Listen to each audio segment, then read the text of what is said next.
أشرقت نفسي بنور من فؤادي حينما رددت يا رب العباد وانتشت روحي وصار الدمع يجري.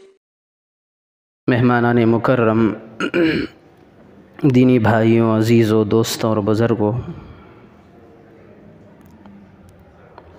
اللہ رب ذوالجلال نے ہمیں دنیا کے اندر جو مواقع فراہم کیا ہے کہ دنیا میں رہ کر اللہ تبارک و تعالیٰ کی رضا والے افعال، اعمال اختیار کرتے رہیں۔ دنیا کے اندر جو بھی عمل ہوگا وہ ہماری آخرت کے کھاتے کے اندر جاتا رہے گا۔ یوں سمجھیں کہ اعمال کے دو طریقے ہیں، اس کے دو راستے ہیں۔ ایک طریقہ یہ ہے کہ سیدھے اعمال کرتے رہیں تو سیدھے کھاتے میں پڑتا رہے گا۔ اگر اعمال بد اختیار کرتے رہیں، اگر افعال غیر کرتے رہیں تو بائیں کھاتے میں اس کا حساب ہوتا رہے گا۔ اب دنیا کے اندر جو بھی اعمال ہمارے ہوں گے وہ اللہ کی بارگاہ میں قبول ہوں گے تو اس کے تین طریقے ہیں۔ جب تک کوئی بھی عمل ان تین طریقوں سے ہٹ کر ہوگا وہ بارگاہ خداوندی میں مردود اور نامقبول ہوگا۔ پہلا یہ کہ جب بھی کوئی بندہ نیک عمل کرتا ہے تو اس کے اندر سب سے پہلی اس کی نیت اچھی ہونی چاہیے۔ اللہ کے رسول صلی اللہ علیہ وسلم نے فرمایا انما الاعمال بالنیات، ہر عمل کا جو دار و مدار ہے وہ نیت پر موقوف ہے۔ ایک حدیث شریف بہت لمبی ہے، اللہ کے رسول صلی اللہ علیہ وسلم نے اس میں 3 شخصوں کا تذکرہ کیا ہے کہ قیامت کے میدان میں رب ذوالجلال جب جہنم کا فیصلہ لوگوں کے سامنے کرے گا کہ فلاں آدمی جہنم میں جائیں گے، فلاں جہنم میں جائیں گے، فلاں جنت میں جائیں گے، تو فیصلہ کرنے سے پہلے جب جہنم کی باری آتی ہے تو 3 آدمیوں کو اٹھائے گا۔ سب سے پہلے ایک بندے کو اٹھائے گا جو بندہ دنیا میں جب تک رہا اللہ کی بارگاہ میں لڑتا رہا، اللہ کے دین کی خاطر جان کی قربانی دیتا رہا، مال کی قربانی دیتا رہا، حتیٰ کہ خون کے آخری دم تک، آخری خطرے تک، آخری سانسوں تک لڑنا اس نے اپنا مشغلہ بنا لیا۔ ایک وقت آیا کہ اللہ تبارک و تعالیٰ نے اسے شہادت کی موت عطا کر دی۔ اب وہ دنیا سے گیا، لوگ اسے دیکھ رہے ہیں کہ بھائی یہ شہید ہے، اسے بغیر جو کپڑے تھے اسی کے اندر اس کی تدفین ہو گئی، تو اسے دنیا کے اندر گاڑ دیا گیا۔ اور دوسرا آدمی بہت بڑا مالدار، دنیا کے اندر لوگ دیکھ رہے تھے کہ بات بات پر غریبوں کی، مسکینوں کی، فقیروں کی، یتیموں کی، محتاجوں کی مدد کیا کرتا تھا۔ پھر تیسرا آدمی ایک وہ ہے جس نے دنیا کے اندر رہ کر قرآن کا علم سیکھا، احادیث کا علم سیکھا، اللہ اور اس کے رسول کے جتنے تعلیمات ہیں ساروں کو سیکھا، قرآن اتنے بہترین انداز میں پڑھنا سیکھا کہ لوگ جب سنتے تو جھوم اٹھتے۔ تو اللہ تبارک و تعالیٰ کل تینوں کو کھڑا کرے گا۔ سب سے پہلے جس بندے کو کھڑا کرے گا وہ شہید ہوگا۔ اللہ پوچھے گا میرے بندے تو نے دنیا میں کیا کیا ہے؟ تو بندہ کہے گا اے اللہ میں نے کون سی بھی راہ تیری نہیں چھوڑی، ہر جگہ جاتا رہا، تیرے دین کی خاطر، اسلام کو بلند کرنے کی خاطر، تیری دین کو عام کرنے کی خاطر، تیرے دین کی اشاعت کی خاطر کوئی جنگ میں نے نہیں چھوڑی۔ جب بھی باری آتی، جب بھی یہ صدا آتی، جب بھی یہ اعلان ہوتا کہ اللہ کے دین کو پھیلانے کے لیے کون اپنا خون دے گا، تو بندہ کہتا ہے اے اللہ میں سب سے پہلے میں ہی اٹھ کر کھڑے ہو جاتا۔ زندگی بھر میں نے تیرے دین کو پھیلانے کے لیے جنگوں کے اندر شریک رہا، سب کچھ کرتا رہا، آخر میں شہید بھی ہو گیا تیرے دین کی خاطر۔ تو اللہ تبارک و تعالیٰ اسے پکڑ کر کے لوگوں کے سامنے لائیں گے اور اللہ تبارک و تعالیٰ کہے گا میں تیری بات مانتا ہوں، تیری بات کی میں تصدیق کرتا ہوں، تو نے فلاں فلاں جنگیں لڑی ہیں، تو نے اپنے پسینے کو بہایا ہے، حتیٰ کہ خون کو بہایا، آخری ایک وقت آیا تو نے اپنی گردن کٹا کر کے شہید ہو گیا، لیکن تو نے صرف اس وجہ سے اپنی گردن کو کٹایا تھا کہ لوگ سمجھیں گے، لوگ تیرے جانے کی بات کہیں گے یہ تو بہت بڑا شہید ہے۔ تیری نیت دین کو پھیلانے کی نہیں تھی، تیری جو نیت تھی یہ نیت تھی کہ میرے دنیا سے جانے کے بعد شہیدوں کی فہرست میں میرا نام آ جائے، دین کی قربانی دینے والوں میں میرا شمار ہو جائے، مرتے دم تک تیری یہی نیت تھی، اور اسی نیت پہ تو مرا ہے، جا آج تو اوندھے منہ جہنم میں تجھے گرایا جائے گا۔ اب یہ بتائیں کہ اس کی ساری پونجی کا کیا بنے گا؟ جنگیں لڑتا رہا، پسینے بہاتا رہا، خون نچھاور کرتا رہا، اپنی گردنوں کو کٹا دیا، اپنی جان کی رگوں کو کٹا دیا، نتیجہ اتنا کٹانے کے باوجود اس پر جہنم کا فیصلہ ہو گیا۔ کیوں؟ صرف نیت میں کھوٹ تھا۔ پھر اللہ تبارک و تعالیٰ دوسرے کو پکڑے گا، کہے گا تو سامنے آ جا، تو بڑا عالم بنا پھرتا تھا، تو نے کیا کیا دنیا کے اندر؟ تو وہ جو عالم ہے وہ اللہ کے سامنے آ کر کے ٹھہر جائے گا، کہے گا اے اللہ میں نے کون سا بھی مسئلہ ایسا نہیں چھوڑا جو میں نے امت کو بیان نہ کیا ہو۔ جب وراثت کی باری آئی تو میں نے ان کو بتایا، جب مسائل کی باری آئی تو میں نے ان کو بتایا، ہر طریقے سے تیرے دین کے جتنے بھی چیزیں ساروں کو میں نے بتا دیا، جزئی مسائل ہو، فروعی ہو، مفصل ہو، مختصر ہو، کوئی بھی ضرورت مند آتا، دین کا کوئی سوال کرتا تو میں اس کے حوالے کر دیتا۔ میں قرآن بہترین انداز میں پڑھنا سیکھا تاکہ لوگوں کو میں سکھانے لگ جاؤں۔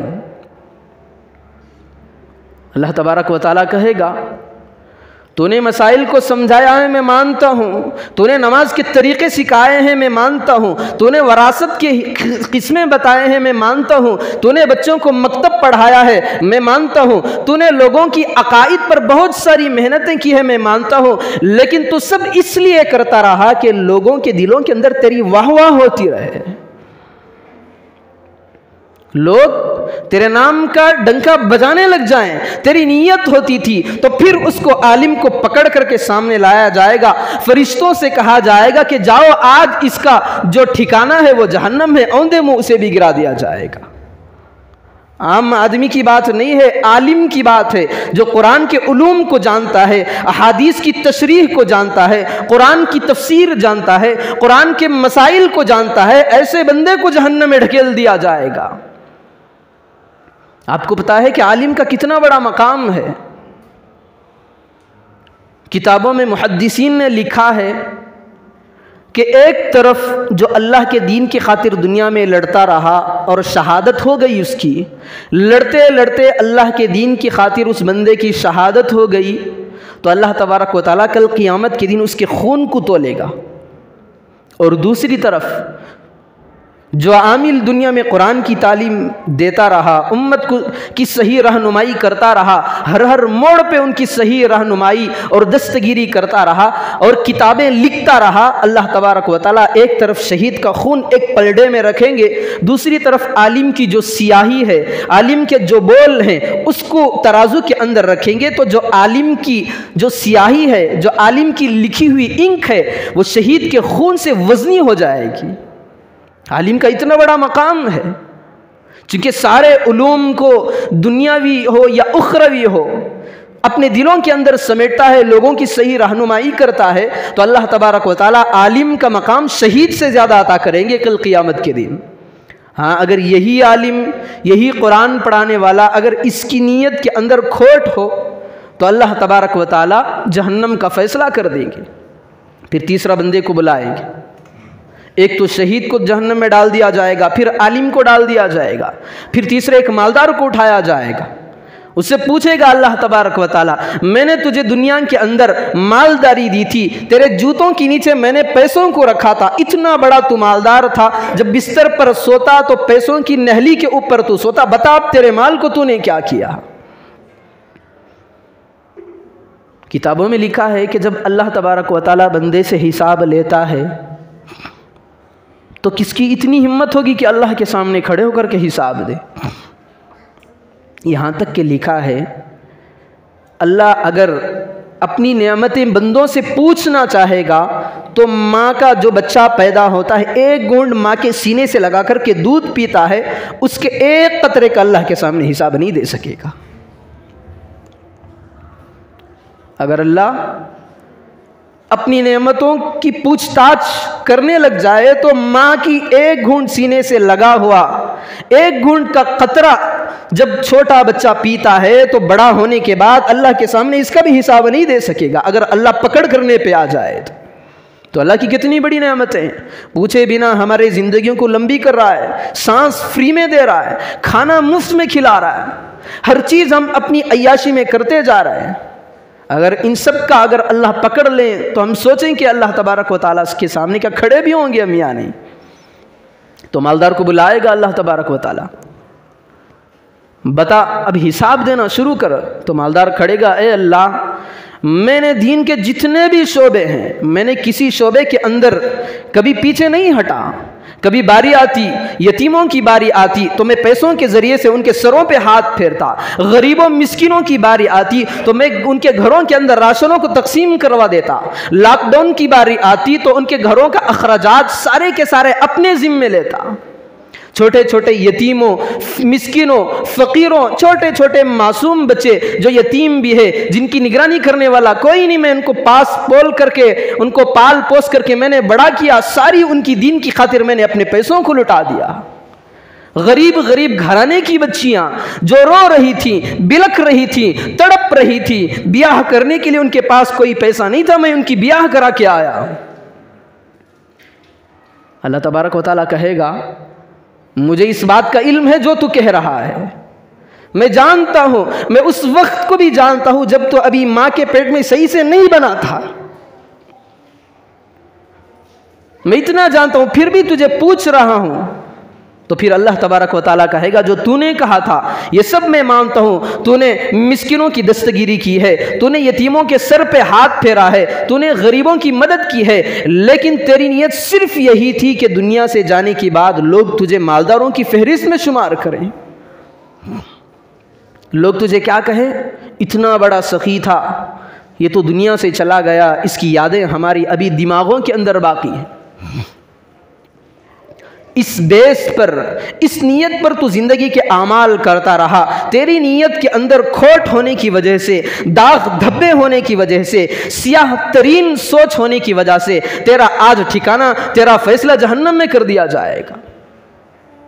شہید کو بلایا جائے گا، عالم کو بلایا جائے گا، مالدار کو بلایا جائے گا، ساری امت کے سامنے ان کا فیصلہ جہنم میں کر دیا جائے گا۔ کیوں؟ صرف نیت کے اندر کھوٹ تھا۔ تو جتنے بھی ہماری عبادتیں ہوتی ہیں، جتنے بھی اعمال ہوتے ہیں، جتنے بھی طریقے دین کے ہوتے ہیں، سب سے پہلے ہماری نیت درست ہونی چاہیے۔ کیوں؟ جو بھی میں کام کر رہا ہوں اس سے میرا اللہ راضی ہو جائے، رضائے الہی کی خاطر کام کرنے لگ جائے۔ ایک بندہ کروڑ روپے صدقہ کر رہا ہے، اس کی نیت یہ ہے کہ مجمع بیٹھا ہوا مسجد سے باہر نکل رہا ہے، میں مالدار ہوں، لوگ مجھے دیکھیں سمجھیں کہ اتنے بڑے روپیے صدقہ کر رہا ہے۔ دوسرا بندہ آیا، 1 روپیے 2 روپیے تھے، صرف اس کے دل کی نیت یہ تھی کہ یا اللہ میں دے رہا ہوں، اس سے میری کوئی حاجت کو پوری کر دینا، یہ میرے دینے کا مقصد یہ ہے کہ تم مجھ سے راضی ہو جانا۔ یہ 2 روپیے جب بندہ فقیر کو، مسکین کو دیتا ہے تو وہ فقیر کے ہاتھ میں جانے سے پہلے وہ صدقہ اللہ کے ہاتھ میں جاتا ہے۔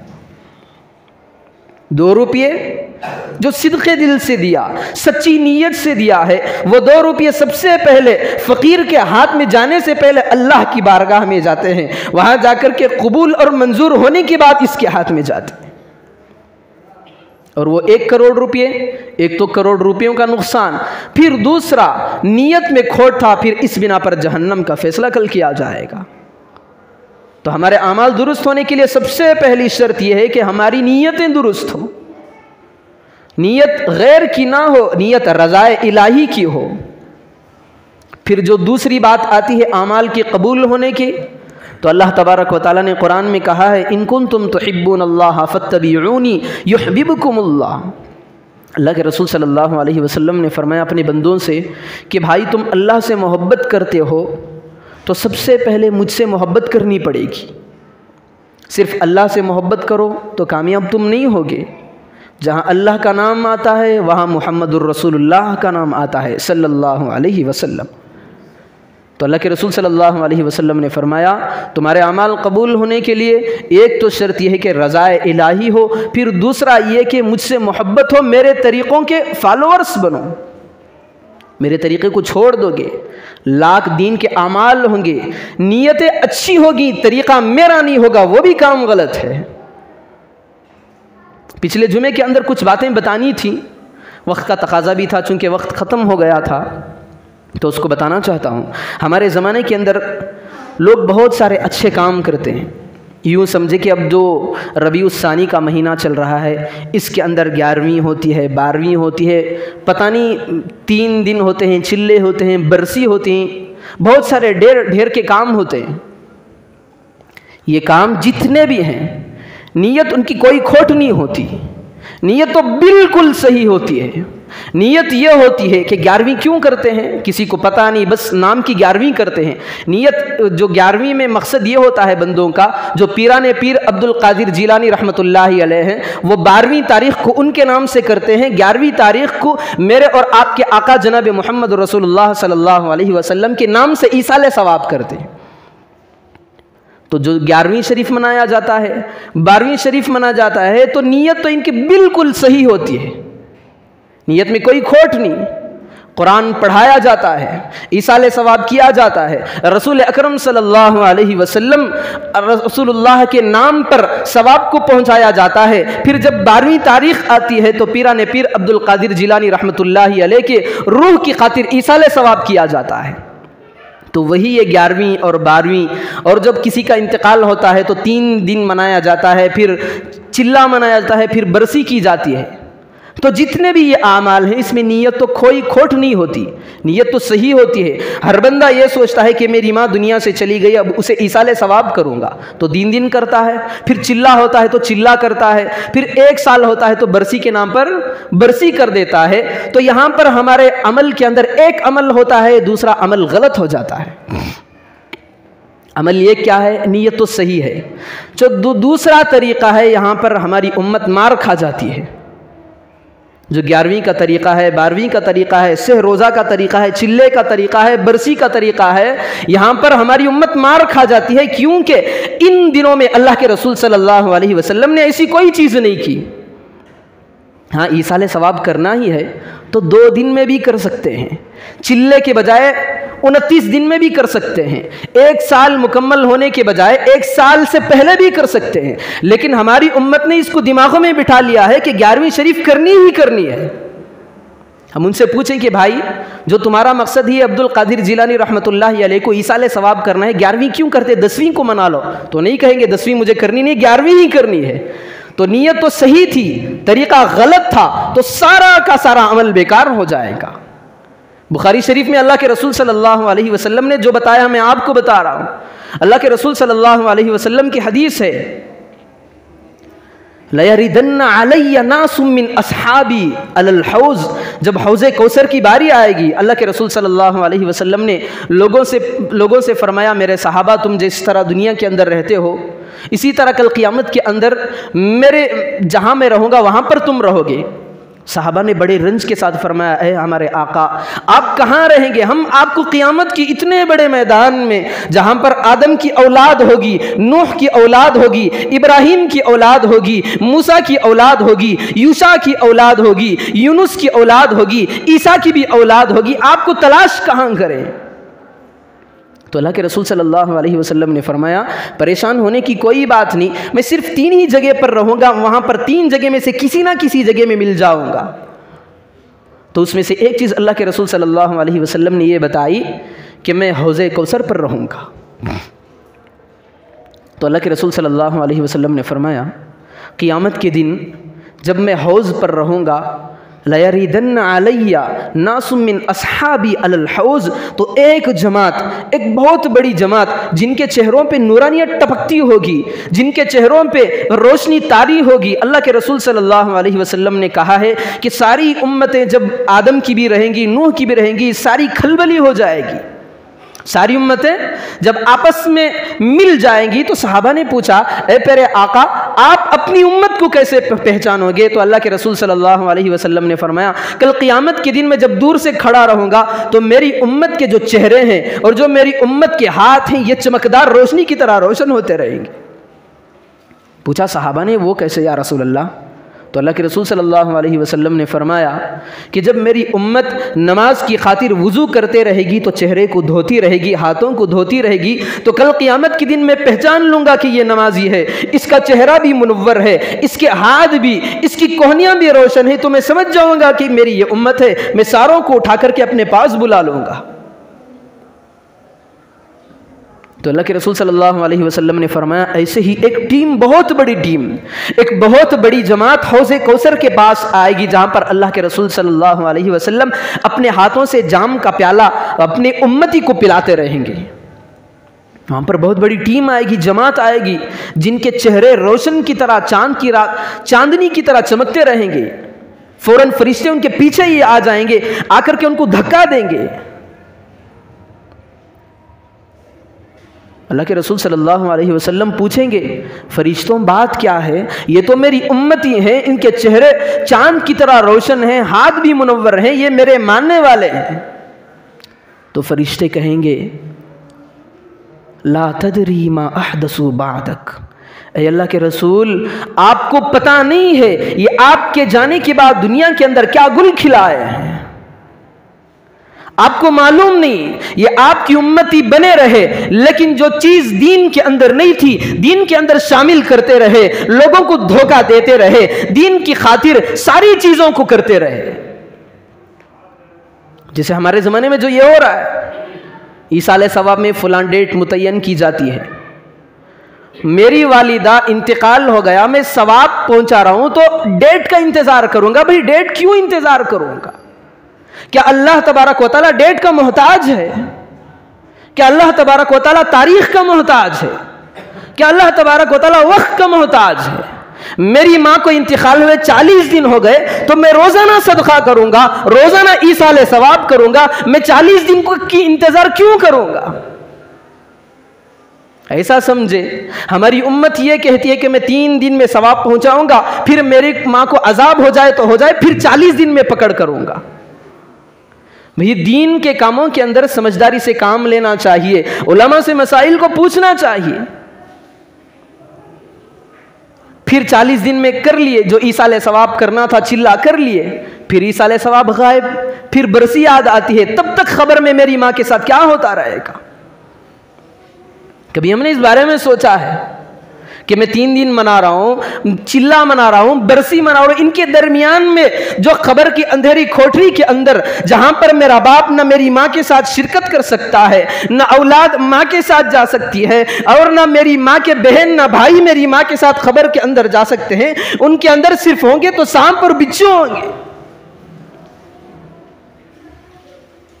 ان کے اندر اگر ہوں گے تو خبر کے وحشتناک کیڑے ہوں گے، اگر کوئی ہوگا تو خبر کی ٹھنڈی ہوائیں ہوں گی، خبر کا کیچڑ ہوگا، خبر کی مٹی ہوگی، ایسے کیڑے ہوں گے ان کے جسم کو نوش نوش کر کے ٹکڑے کر دیں گے۔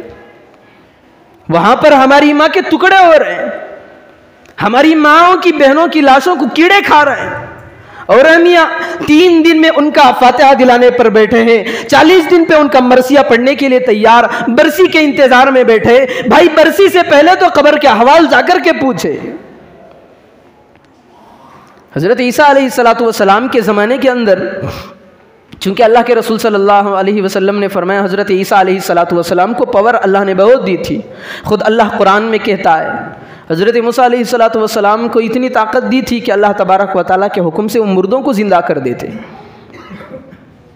گئے کتابوں میں لکھا ہے کہ حضرت عیسیٰ علیہ نبینا علیہ السلام ایک قبر پر گئے، جا کر کے وہاں قبر سے کہا، قبر والے سے قم بإذن اللہ، بھائی اللہ کے حکم سے کھڑا ہو جا، کسی نبی کے حکم سے نہیں، مردہ زندہ ہوتا ہے تو وہ بھی اللہ کے حکم سے ہوتا ہے۔ تو حضرت عیسیٰ علیہ السلام کے بولنے کے بعد جب مردہ وہاں سے اٹھا، قبر سے مٹی جھاڑتا ہوا اٹھا، تو حضرت عیسیٰ علیہ السلام نے پوچھا کہ بھائی تو نے پوچھا کہ تیرے مرے ہوئے کتنے سال ہوئے؟ تو اس بندے نے کہا یا نبی اللہ کلمت اللہ، میرے قبر مرے ہوئے ہزاروں سال ہو گئے۔ پھر حضرت عیسیٰ علیہ السلام نے پوچھا کہ بھائی یہ بتا، تیرے اندر قبر کے اندر جو تیرے ساتھ معاملہ ہو رہا ہے وہ کچھ تو بیان کر دے۔ تو جو مردہ اٹھا تھا اللہ کے حکم سے، اس نے کہا اتنا آپ نہ پوچھے، میرے ساتھ قبر کے اندر ہو کیا رہا ہے مجھ سے نہ پوچھے، بس میں ایک بات بتاتا ہوں، میرے دنیا خبر میں آ کر کے ہزاروں سال ہو گئے، لیکن جو موت کی سختی تھی آج تک ختم نہیں ہوئی۔ موت کی سختی تو وہ ایک تو بھیانک منظر ہے، اس کے بعد خبر کے احوال دوسرے نمبر پر ہیں۔ ان ساری چیزوں کو چھوڑ کر کے ہم 3 دن میں پیچھے پڑے، چلے کے پیچھے پڑ گئے، برسیوں کے پیچھے پڑ گئے، 11ویں 12ویں کے پیچھے پڑ گئے۔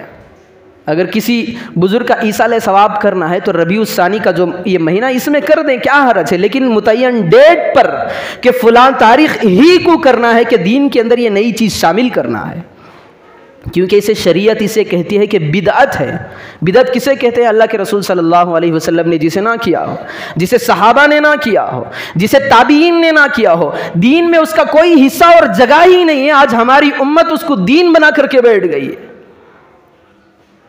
ایک بندے سے میری ملاقات ہوئی تو ہمارا بہت اچھا پرانا دوستانہ تعلق تھا، تو انہوں نے کہا کہ حضرت میری 11ویں کی بھرپور تیاری، تو چونکہ ہمارا مزاج تو سمجھانا ہوتا ہے، کسی کو ڈانٹنا ڈبٹنا نہیں ہوتا۔ میں نے کہا بہت اچھا ہے۔ میں نے ان سے پوچھا کہ بھائی تم نے کیا کیا کیا؟ حضرت بہت سارے کام ہو گئی، گھر کے اندر بریانی، جو چیزیں پکنے کی ساری۔ کیوں بھائی؟ ایصال ثواب کرنا ہے۔ میں نے ان کی بات کو رکھ دیا، پھر میں پوچھا کس کے نام پر؟ پیران پیر غوث اعظم حضرت عبد القادر جیلانی رحمۃ اللہ علیہ کے نام پر کیا کرنا ہے؟ ایصال ثواب۔ میں نے کہا بہت اچھی چیز۔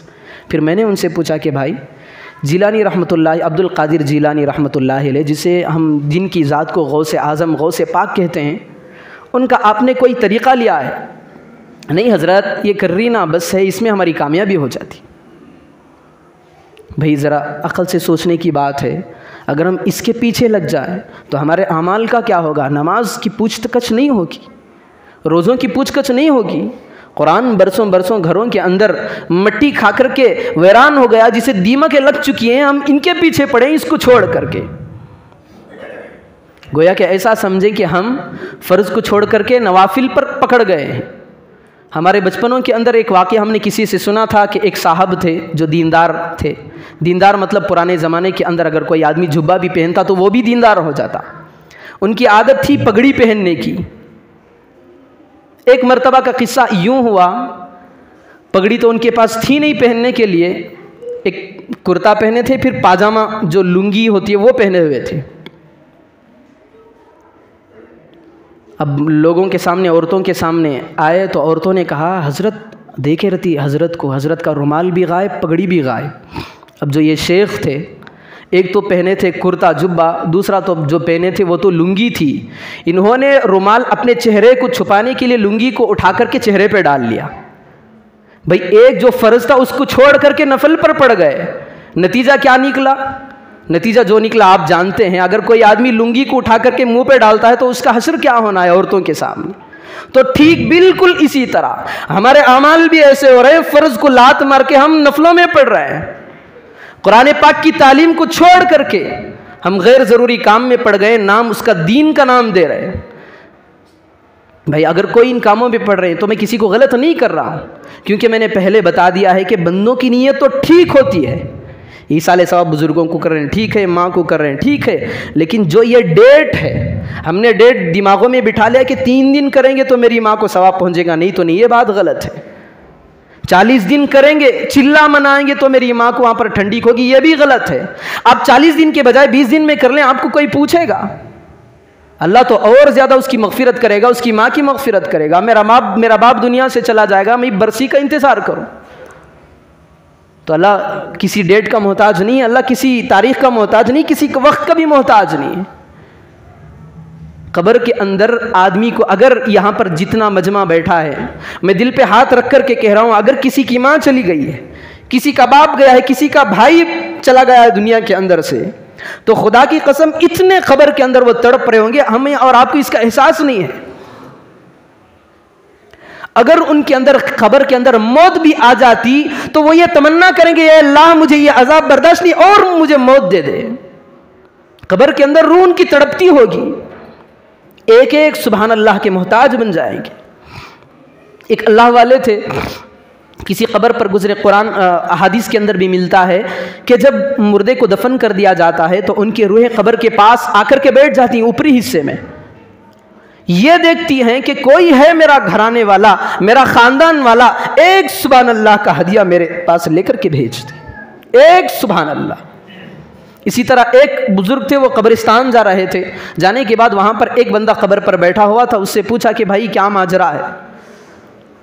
تو اس نے کہا کہ میرے مر کر قبر کے اندر اتنے سال گزر گئے۔ پھر انہوں نے پوچھا بزرگ نے، تیرا مشغلہ کیا ہے، قبر کے ساتھ کیا ہو رہا ہے؟ تو اس نے کہا کہ میں روزانہ 33 قرآن ختم کر دیتا ہوں۔ جو قبر میں مردہ ہے وہ کہہ رہا ہے میں روزانہ 33 قرآن ختم کر دیتا ہوں۔ تو بزرگ نے کہا کہ بھائی تو بڑا کامیاب ہے، تو دنیا میں تھا وہاں بھی کرتا رہا، لیکن قبر میں جانے کے بعد تیرے اتنے ہزار ہو چکے، اتنے قرآن پڑھ رہے، تو بڑا کامیاب ہے۔ تو وہ بندہ کہنے لگا جتنے بھی میں روزانہ قرآن پڑھ رہا ہوں، میرے مرنے کے بعد سے سارا ثواب آپ لے لیں، مجھے ایک سبحان اللہ کا ثواب دے دیں۔ جتنے ہزاروں لاکھوں کے میں نے قبر کے اندر قرآن ختم کیے، سارا ثواب تم ہی لے لو، لیکن تمہاری زبان سے نکلا ہوا تمہاری حیاتی کے اندر جو ایک سبحان اللہ ہے اس کا ثواب مجھے دے دو، میں سارے قرآن کا ثواب تم ہی کرنے کے لیے تیار ہوں۔ تو معلوم ہوا قبر کے اندر اگر آدمی پڑھ لیتا بھی ہے، قبر کے حوال کوئی نہیں جانتا، پڑھ لیتا بھی ہے تو اس کا حساب نہیں ہے۔ جب تک سانس رہے گی کتاب کھلی ہوئی رہے گی، جب تک ہماری سانس بند ہو جائے گی تو اعمال کا حساب بھی بند ہو جائے گا۔ جب قبر میں جائیں گے لاکھ نمازیں پڑھ لے، لاکھ قرآن پڑھ لے، لاکھ روزے رکھ لے، یہ تو ناممکن بات ہے، پھر بھی اس کا کوئی ثواب نہیں دیا جائے گا۔ تو ہماری امت ان قبر میں جانے سے پہلے کی تیاری کو چھوڑ کر کے غیر ضروری چیزوں کو فہرست بنا کر کے یہ دین کے کام ہے، اس کو ٹائٹل لگا کر کے 11ویں 12ویں سہ روزہ چلہ برسی ساروں کو ٹائٹل لگا کر کے اسے دین بنا دیا۔ تو میرے بھائیوں یہ ہماری غفلت ہے، ہم صحیح سمجھ کر کے اس کو کر رہے ہیں، لیکن اللہ کی بارگاہ میں، اللہ کے نام اعمال میں، اللہ کے کھاتے میں اس کا کوئی اجر اور کوئی ویلیو نہیں ہے۔ کیونکہ دو چیزیں تھی، ایک نیت تو صحیح تھی لیکن طریقہ ہٹا ہوا تھا، اللہ کے رسول کا طریقہ نہیں تھا۔ اگر ہم آج ڈانٹیں تو چرچے ہوتے کہ بھائی آج حضرت 11ویں کے بارے میں مخالف بتا دیے، 12ویں کرنا ہی نہیں، آج حضرت جمعہ میں بتا رہے تھے۔ بھائی میں 11ویں 12ویں کی بات نہیں کر رہا ہے، 11ویں جو ڈیٹ متعین ہے یہ ڈیٹ صحیح نہیں ہے۔ آپ ایسال ثواب لاکھ کر لیں، 11ویں کو چھوڑیں 10ویں تاریخ کو کریں، 12ویں کو چھوڑیں 13ویں کو کریں، 20ویں تاریخ کو کریں، کون پوچھے گا؟ تو اس طرح کے جتنے بھی اعمال ہیں یہ بدعت کہلاتے ہیں۔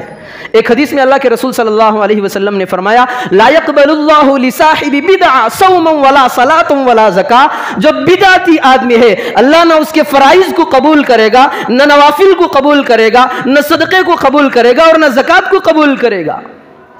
کیوں قبول کرے گا؟ اللہ کے رسول نے فرمایا میرے طریقے سے ہٹا ہوا ہے، اس کے سارے اعمال بیکار ہیں۔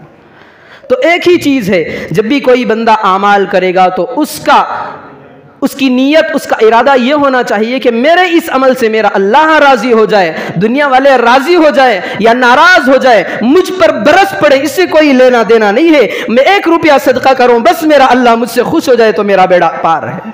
پھر جو دوسرا طریقہ ہے، جو بھی میں نیک عمل کروں گا صرف اور صرف میں اپنے آقا جناب محمد رسول اللہ صلی اللہ علیہ وسلم کے طریقے پہ کروں گا، صحابہ کے طریقے پہ کروں گا، غیروں کے طریقوں پہ نہیں کروں گا۔ جب بندہ ان دونوں باتوں کو اپنی زندگی کے اندر لا لیتا ہے، ایک تو اللہ کی رضا کو شامل کرتا ہے، دوسرا اللہ کے رسول صلی اللہ علیہ وسلم کے طریقے کو اپنی زندگی کے اندر لا لیتا ہے، تو خدا کی قسم اس کا ایک ایک سبحان اللہ بیکار نہیں ہوگا۔